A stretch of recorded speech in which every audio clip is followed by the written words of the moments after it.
All right, welcome back inside our proactive newsroom. And joining me now is Gianni Kovacevic. He is the director with LithiumBank Resources. And Gianni, it's good to see you. How are you?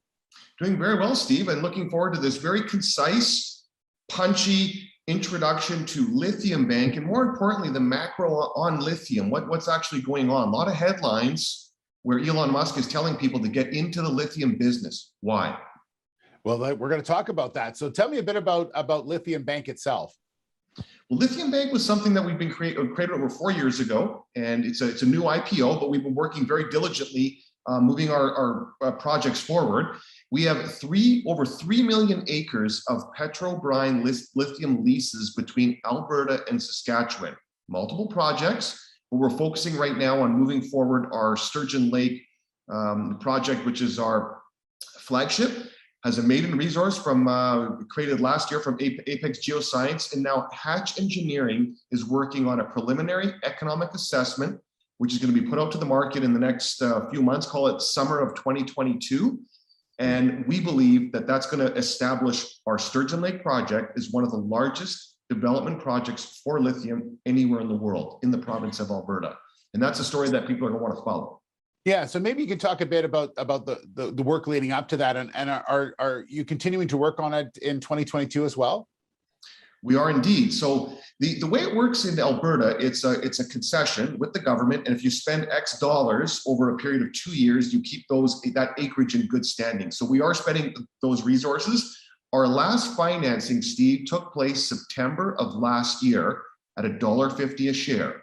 We have 37 million shares outstanding, so that gives us a current market cap around 45 million as we speak now in early May of 2022. And the structure is very special because our assets are all 100% controlled, but more importantly, after we deliver all of these studies to the market, we are still going to have over $5 million in cash. So there is no dilution gun to our head. And I think that's what makes it a very special story, because people, your viewers, should be conscientious of that. They probably follow junior mining in general. So to have a company that's in the right commodity with the right timing, and we're going to have a lot of news flow, not just until the PEA comes out, but we're also working our other projects forward. It's got the right share count, and most importantly, we're going to have a lot of cash still. We don't want to be hat in hand going to the market with what we're seeing right now in this little bit of nervousness before this the Fed decision that's coming up later this week. Yeah, you mentioned obviously what's going on at Sturgeon Lake and where that project is at. The other two, are you expecting work on both of those this year? Indeed, we spent over $1 million in Saskatchewan to obtain just over 300,000 acres in that province. There are some other companies that are IPOing right now with very decent valuations, so we also have something to provide to the market there. And it's relatively quickly achievable to actually come up with a resource on these types of projects, because we're relying on the existing infrastructure. We're talking about oil well infrastructure.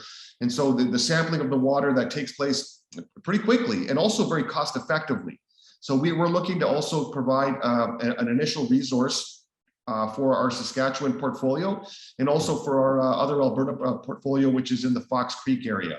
And this is all supporting what is, in my view, a future driver for lithium supply. We're talking about direct lithium extraction. That is a process that brings up this briny water from reservoirs, what is relatively lower grades compared to what you would find in Chile or Argentina. This is bumped up through a pretty simple process to bring up, to give the higher grades, and then that water, that briny water, is moved through another chemical process, and this is the product which will be lithium hydroxide, and that is something that we will provide to really a lot of different corporations, automotive companies, different chemical and technology companies. They're the ones that are going to solve the last mile, and we're going to. It's our job is to provide the product. And they're the ones that they're spending really billions of dollars in R&D right now. And the Saudi Arabia of this type of deposit and extraction is in Alberta. The size of our Sturgeon Lake project is the size of Rhode Island, basically. So it's a really, really massive scale, tier 1 type of project. Yeah, you mentioned Elon Musk, and he's the talk of the town these days, that's for sure. But he talked quite openly about lithium. So you feel that this is the right company at the right time for what you're seeing around the world as far as lithium is concerned. Absolutely, demand is going to grow. It's really going to grow for the rest of this decade into the 2030s, because we globally as an industry is going to make billions and billions of batteries. The lithium is there. It's in deposits like this. And when Elon Musk was telling people 2 weeks ago, corporations, you need to get into the lithium business, I believe, in my opinion, he's not telling them to be hard rock miners. He's not telling them to get big evaporation ponds in Argentina or Chile.